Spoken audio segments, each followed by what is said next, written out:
ಎಲ್ಲ ರೈತ ಬಾಂಧವರಿಗೂ Nataraja agri clinic ಮತ್ತು ಇನ್ಪುಟ್ಸ್ ವತಿಯಿಂದ ಹೃತ್ಪೂರ್ವಕವಾದ ನಮಸ್ಕಾರ. ಸೊ ಈ ದಿನ ನಾವು ತರೀಕೆರೆ ತಾಲೂಕು ಎಂಸಿಹಳ್ಳಿ ಗ್ರಾಮದಲ್ಲಿದ್ದೀವಿ. ಸೊ ಇವತ್ತು ಹೊನ್ನಪ್ಪ ಸರ್ ಅಂತ ರೈತರ ಗ್ರಾಮದಲ್ಲಿದ್ದೀವಿ. ನಮಸ್ತೆ ಸರ್. ನಮಸ್ತೆ ಸರ್. ನಮಸ್ತೆ. ನಿಮ್ಮ ಹೆಸರು? ಷಣ್ಮುಖ ಅಂತ ಸರ್. ಸುಮಾರು ಎಷ್ಟು ವರ್ಷದ ತೋಟ ಸರ್ ಇದು? 50 ವರ್ಷದ ತೋಟ. 50 ವರ್ಷದ ತೋಟ. ಸೊ ಎಷ್ಟು ಗಿಡ ಇದೆ ಇಲ್ಲಿ? 900 ಗಿಡ ಇದೆ. ಸೊ ಸುಮಾರು ಹೆಚ್ಚು ಕಮ್ಮಿ 50 ವರ್ಷದ ತೋಟ ಅಂತ ಹೇಳ್ತಾ ಇದ್ರಿ. ಎಷ್ಟು ವರ್ಷದಿಂದ ನಿಮಗೆ ಈ ತೋಟದಲ್ಲಿ ಸಮಸ್ಯೆಗಳು ಬಂದಿರೋದು? ನಮಗೆ ಈಗ ಒಂದು 16 ವರ್ಷದಿಂದ ಸಮಸ್ಯೆ ಅಂತಿದೆ.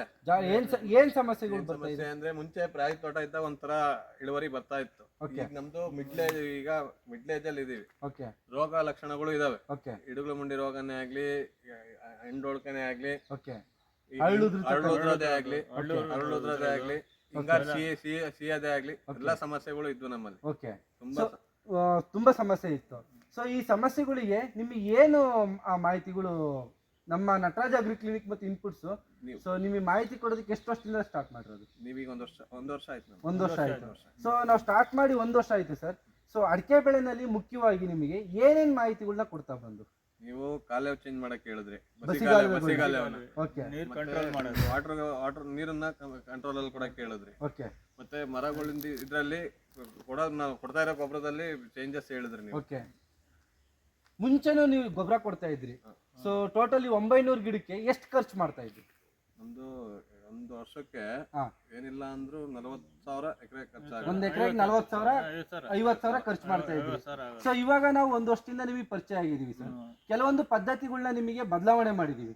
ಸೊ ಕೆಲವೊಂದು ಅಪ್ಲಿಕೇಶನ್ ಟೈಮ್ನು ಕೂಡ ನಿಮಗೆ ಹೇಳ್ಕೊಡ್ತಾ ಬಂದಿದೀವಿ. ಸೊ ಈ ಎಲ್ಲಾ ಮಾಹಿತಿಗಳು ಕೆಲವೊಂದು ಯಾವ ರೀತಿ ನಿಮಗೆ ಆ ಮಾಹಿತಿಗಳನ್ನ ಕೊಡ್ತಾ ಬಂದಿದೀವಿ? ನೀವು ಕಾಲೇವ್ ಅದೇ ಬಸಿ ಕಾಲೇವ್ ಹೇಳಿದ್ರಿ. ಆಮೇಲೆ ಮೆಥಡ್ ನ ಯಾವ ತರ ಮಾಡ್ಕೊಂಡು ಹೋಗ್ಬೇಕು ಅನ್ನೋದನ್ನ ಮಾಹಿತಿ ಕೊಡ್ತೀವಿ. ಮುಂಚೆ ಯಾವ ತರ ಗೊಬ್ಬರನ ಕೊಡ್ತಾ ಇದ್ರಿ? ನಾವು ಜೂನ್ ಜುಲೈ ಅಲ್ಲಿ ಒಂಥರ ಕೊಡ್ತಾ ಇದ್ವಿ, ಸೆಪ್ಟೆಂಬರ್ ಅಕ್ಟೋಬರ್ ಅಲ್ಲಿ ಕೊಡ್ತಾ ಇದ್ವಿ. ಅಂದ್ರೆ ನಾವು ಮ್ಯಾನ್ಯುವಲ್ ಅಲ್ಲಿ ಕೊಡ್ತಾ ಇದ್ವಿ, ನೇರ ಗೊಬ್ಬರನ ಕೊಡ್ತಾ ಇದ್ವಿ. ನೀವು ಬಂದ್ಮೇಲೆ ಲಿಕ್ವಿಡ್ ಇದನ್ನ ಹೇಳಿದ್ಮೇಲೆ ರಸವಾರಿ ಪದ್ಧತಿ. ಆಮೇಲೆ ನೀರಾವರಿ ಇದು ಡ್ರಿಪ್ ಇರಿಗೇಷನ್ ಮಾಡಕ್ ಹೇಳಿದ್ರಿ ನಮಗೆ. ಇರಿಗೇಷನ್ ಚೇಂಜ್ ಮಾಡ್ಕೊಂಡ್ಮೇಲೆ ಚೇಂಜ್ ಆಗಿದೆ, ನಮ್ಮಲ್ಲಿ ಬದಲಾವಣೆ ಕಾಣ್ತಾ ಇದೀವಿ. ಸೊ ಗಿಡದಲ್ಲಿ ಈಗ ಅಪ್ಲಿಕೇಶನ್ ಮಾಡಕ್ ಸ್ಟಾರ್ಟ್ ಮಾಡಿ 1 ವರ್ಷ ಆಯ್ತು ಅಂತ ಹೇಳಿದ್ವಿ ಸರ್. ಸೊ ಗಿಡದಲ್ಲಿ ಏನ್ ಬದಲಾವಣೆ ಕಾಣಿಸ್ತೀವಿ? ಮರದಲ್ಲಿ ಇಡಗಲ ಮಂಡಿ ಇರೋದೊಂದು. ನಮ್ದು ಗರಿಲ್ಲ ಚೇಂಜಸ್ ಆಗಿದಾವೆ. ಏನ್ ಚೇಂಜಸ್ ಆಗಿದೆ ಸರ್? ಗರಿ ಮುಂಚೆ ಸಣ್ಣ ಬರ್ತಾ ಇತ್ತು. ಸೊ ಮುಂಚೆ 1 ವರ್ಷದ ಗರಿಗಳಿಗೂ ನೋಡ್ತಾ ಇದೀವಿ. ಲಾಸ್ಟ್ ಇಯರ್ ಇದ್ದಿದ್ದು ಈ ತರ ಇತ್ತು, ಸಣ್ಣದಾಗಿತ್ತು ಗರಿ.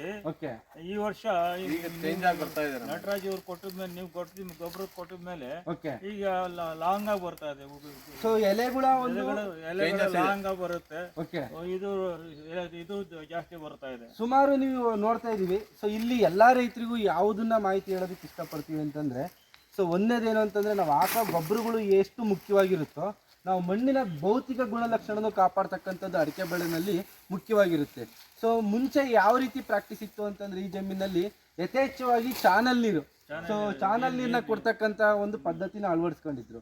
ಸೊ ನಾವು ಬಂದಾದ್ಮೇಲೆ ನಿಮಗೆ ಬಸಿಗಾಲುವೆಗಳ ನಿರ್ವಹಣೆನ ಮಾಡೋದಕ್ಕೆ ಫಸ್ಟ್ನೇ ಮಾಹಿತಿ ಕೊಟ್ಟು, 2ನೇ ಮಾಹಿತಿಯಲ್ಲಿ ನಿಮಗೆ ಸೊ ಮಿಶ್ರ ಬೆಳೆಯಾಗಿ ಇವಾಗ ನಾವು ಮಾಹಿತಿ ಕೊಟ್ಟಿದ್ದೀವಿ. ಬಾಳೆ ಹಾಕ್ರಿ ಅಂತ ಮಾಹಿತಿ ಕೊಟ್ಟಿದ್ದೀವಿ. ಸೊ ಮತ್ತೆ ಕಾಳು ಮೆಣಸನ್ನು ಹಾಕೋದಕ್ಕೆ ಹೇಳಿದೀವಿ. ಸೊ ಇವಾಗ ನೋಡಿದೀವಿ ಸರ್. ಸೊ ಎಲೆಯ ವಿಸ್ತೀರ್ಣದಲ್ಲಿರ್ಬೋದು, ಸೊ ಇದನ್ನ ವಿಸಿಬಲಿ ನಾವು ಚೇಂಜಸ್ ನೋಡಿದೀವಿ. 2ನೇದು ಇಳುವರಿನಲ್ಲಿ ಎಷ್ಟು ವ್ಯತ್ಯಾಸ ಬಂದಿದೆ? ಇಳುವರಿಲಿ ನಾವು ಅಪ್ರಾಕ್ಸಿಮೇಟ್ ಲಾಸ್ಟ್ ಎಲ್ಲ ಹಿಂದೆ ಬೇರೆ ಗೊಬ್ಬರ ಕೊಡಬೇಕಾದ್ರೆ 35 ಇಂದ 40 ಕ್ವಿಂಟಲ್ ಕೊಯ್ತಾ ಇದ್ವಿ 1 ಎಕರೆಗೆ. ಇವಾಗ 1 ವರ್ಷದಿಂದ ಲಾಸ್ಟ್ ಇಯರ್ ಇಂದ ಎಷ್ಟು ಚೇಂಜಸ್ ಆಗಿದೆ? 55 ಇಂದ 60 ಕ್ರಾಸ್ ಆಗಿದ್ದೀವಿ. 60 ಕ್ವಿಂಟಲ್ ಜಾಸ್ತಿ, 60 ಕ್ವಿಂಟಲ್ ಆಗಿದೆ. ಸೊ ಮುಂಚೆಗೂ ಇಲ್ಲಿಗೆ ಎಷ್ಟು ಕ್ವಿಂಟಲ್ ವ್ಯತ್ಯಾಸ ಆಗಿದೆ? 15 ರಿಂದ 20 ಕ್ವಿಂಟಲ್ ಚೇಂಜಸ್ ಆಗಿದೆ 1 ಎಕರೆಗೆ. 15 ರಿಂದ 20 ಕ್ವಿಂಟಲ್ ಜಾಸ್ತಿ ಆಗಿದೆ. ಸೊ ಈ ಎಲ್ಲ ಬದಲಾವಣೆಗಳು, ಸೊ ನಾವು ಆಗ್ತಕ್ಕಂಥ ಪೋಷಕಾಂಶಗಳ ನಿರ್ವಹಣೆ ಜೊತೆನಲ್ಲಿ, ಸೊ ಈ ಕೆಲವೊಂದು ಮಾಹಿತಿಗಳು ಹೇಳಿದ್ವು ಅಡಿಕೆ ಬೆಳೆನಲ್ಲಿ. ನೋಡಿ ಅದೇ ಮರ ನೋಡಿ, ಆ ಮರ ಹೆಂಗಿದೆ, ಮುಂಚೆ ಇದ್ದಿದ್ದಕ್ಕೂ ಈಗ ಎಷ್ಟು ಚೇಂಜಸ್ ಆಗಿದೆ ನೋಡಿ. ತುಂಬಾ ಚೇಂಜಸ್ ಆಗಿದೆ. ಸೊ ಮುಂಚೆ ಏನಾಗ್ತಿತ್ತು ಅಂದ್ರೆ ಮರ ಹಿಂಗ್ ಸುಳ್ಕೊಂಡು ಒಳಗೆ ಇರಂಗಿರೋ ಇಡಿಮುಂಡಿಗೆ ಅಂತಕ್ಕಂಥ ಲಕ್ಷಣಗಳು ತುಂಬಾ ಜಾಸ್ತಿ, ಬಹಳ ಚಿಕ್ಕದಾಗಿರ್ತಿತ್ತು. ಇಡಿಗಲ್ ಮಾಡಿರೋ ಗರಿನೇ ಜಾಸ್ತಿ ಬರ್ತಿರ್ಲಿಲ್ಲ, ವಿಸ್ತೀರ್ಣವಾಗಿ ಬರ್ತಾ ಇದೆ. ಮರ ಒಳ್ಳೆ ಹೆಲ್ತಿಯಾಗಿ ಕಾಣ್ತಿರ್ಲಿಲ್ಲ ಅವಾಗ. ಈಗ ಗರಿ ದೊಡ್ಡದಾಗಿ ಬರ್ತಾ ಇದೆ, ಹೆಲ್ತಿಯಾಗಿ ಬರ್ತಾ ಇದೆ. ಮೊದ್ಲಿಗಿಂತ ಚೆನ್ನಾಗಿದೆ, ಗ್ರೀನ್ ಆಗಿ ಕಾಣುತ್ತೆ. ಅಗಲ ಬರ್ತಾ ಇದೆ. ಸೊ ಇನ್ನೊಂದು ಹೇಳಿದೆ ನಿಮಗೆ, ಈ ಬೇಸಿಗೆನಲ್ಲಿ ಕಾಂಡಗಳಿಗೆ ಕಂಪಲ್ಸರಿಯಾಗಿ ಸುಣ್ಣವನ್ನ ಹೊಡೆಯೋದಕ್ಕೆ ಹೇಳಿದೆ. ಸುಣ್ಣ ಹೊಡಿತಾ ಇದೀವಿ, ನೀವು ಹೇಳ್ದಾಗಿಂದ ಹೊಡಿತಾ ಇದೀವಿ. ಸುಣ್ಣ ಕಂಪಲ್ಸರಿಯಾಗಿ ಬೇಸಿಗೆನಲ್ಲಿ ನಿಗದಿತ ಸಮಯದಲ್ಲಿ ಸುಣ್ಣವನ್ನು ಲೇಪನ ಮಾಡ್ತಾ ಇದೀವಿ. ಸೊ ಮೂರನೇದು ಕೆಲವೊಂದು ನಿಮಗೆ ಮಾಹಿತಿಗಳನ್ನ ಹೇಳ್ತಾ ಬಂದು, ಸೊ ಏನ್ ಮಾಹಿತಿಗಳು ಅಂತಂದ್ರೆ ಅನ್ನೆಸೆಸರಿ ಆಗಿ ನೀರ್ನ ಕೊಡ್ತಕ್ಕಂಥ, ನೀರ್ ಕೊಡ್ಬೇಡ್ರಿ ಅಂತ ಹೇಳಿದ್ರಿ. ಓಕೆ, ಆದಷ್ಟು ನೀರ್ ಕಂಟ್ರೋಲ್ ಮಾಡ್ರಿ. ಕಳೆ ನಿರ್ವಹಣೆ ಬಗ್ಗೆ ಯಾವ ರೀತಿ ಮಾಹಿತಿ ಹೇಳಿದ್ರಿ? ಕಳೆ ನಿರ್ವಹಣೆದು ಜೀರೋ ಕಲ್ಟಿವೇಶನ್ ಮಾಡಕ್ ಹೇಳಿದ್ರು. Zero cultivation. ಎರಡನೇದು ಇನ್ನೊಂದೇನಂದ್ರೆ ಕಳೆನಾಶಕನ ನಿಯಂತ್ರಣ ಮಾಡೋದಕ್ಕೆ ದಯವಿಟ್ಟು ಎಲ್ಲ ರೈತರುಗಳು ಕೂಡ ಅಟ್ಲೀಸ್ಟ್ 1 ಎಕರೆ ನಿಮಗೆ ಅಡಿಕೆ ಪ್ರದೇಶ ಇದೆ ಅಂತಂದ್ರೆ ನಾರ್ಮಲ್ ಆಗಿ 50 ರಿಂದ 60 ಬಾಳೆನ ಹಾಕೋದ್ರಿಂದ, ಮಿಶ್ರ ಬೆಳೆನ ಹಾಕೋದ್ರಿಂದ ರೈತರು ಅನ್ನೆಸೆಸರಿ ಆಗಿ ಕಳೆಯ ಪ್ರಮಾಣವನ್ನು ಕಡಿಮೆ ಮಾಡ್ಬೋದು.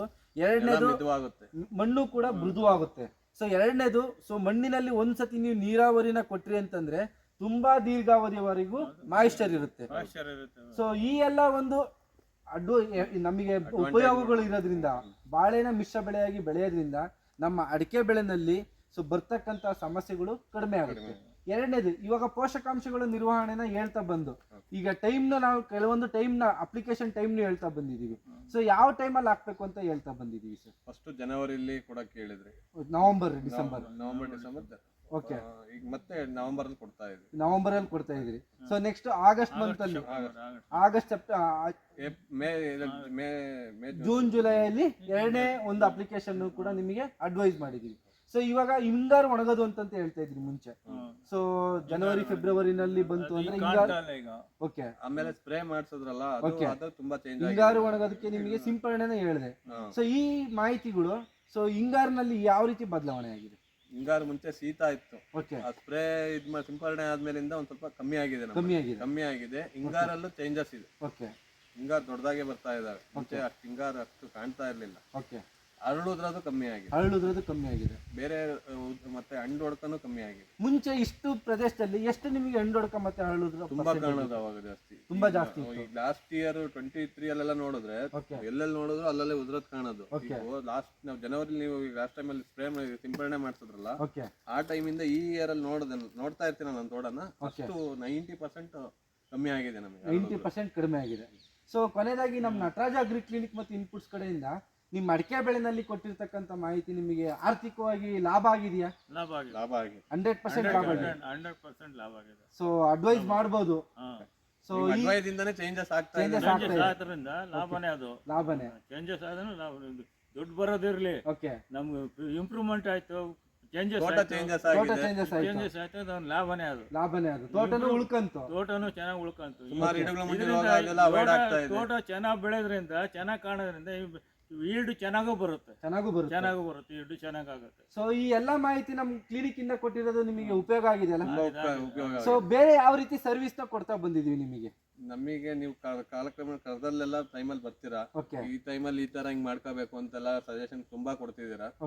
ನಮಗೆ ಅಷ್ಟು ತೋಟದ ಬಗ್ಗೆ ಇದಿಲ್ದಿದ್ರು ನಿಮ್ಮ ಒಂದು ಇದು ಗೈಡೆನ್ಸ್ ಅಲ್ಲಿ ತುಂಬಾ ಚೇಂಜಸ್ ಆಗಿದೆ.